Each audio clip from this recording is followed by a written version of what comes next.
Halo guys, ketemu lagi dengan gue Vera. Di episode kali ini, gue pengen ngebahas tentang cerita ke orang.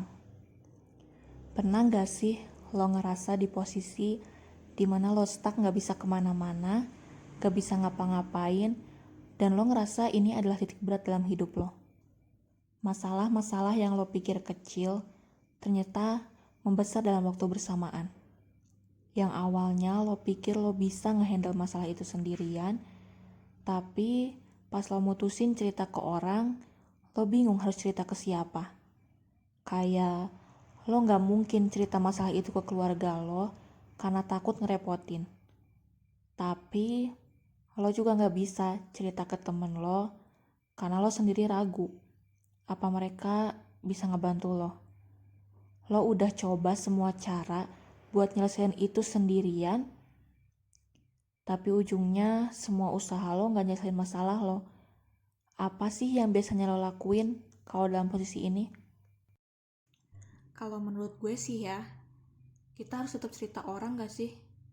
Meski gue tahu itu mungkin gak akan nyelesain masalah, tapi setidaknya kita bisa ngerasa lega gak sih? Karena lo tahu ada orang yang tahu apa yang lagi lo rasain, apa yang lagi lo bingungin. Ya cukup cerita ke satu orang aja, satu orang yang lo percaya, yang cuma bisa dengerin cerita lo tanpa bawa kata sabar atau kata positif lainnya, yang kadang itu malah bikin kita benci sama kata itu. Kalau lo punya orang kayak gitu, itu harus banget jadi orang pertama yang dengerin cerita lo.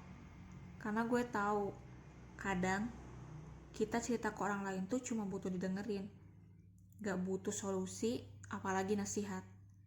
Atau kalau enggak lo bisa cerita di sini. Pokoknya lo harus ceritain masalah lo. Karena percayalah, nyimpen masalah sendirian itu gak enak.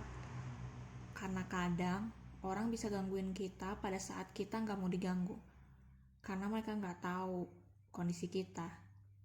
Jadi, telling him or her if we are in not good condition. Pokoknya lo harus ceritain apa yang rasain ke satu orang agar lo bisa ngerasa lebih tenang dan lebih fokus juga. Biar setidaknya lo tahu ada orang yang peduli sama lo. Karena gak enak dalam kondisi buruk lo ngerasa sendirian. Pokoknya harus cerita ya, karena memang ya harusnya begitu.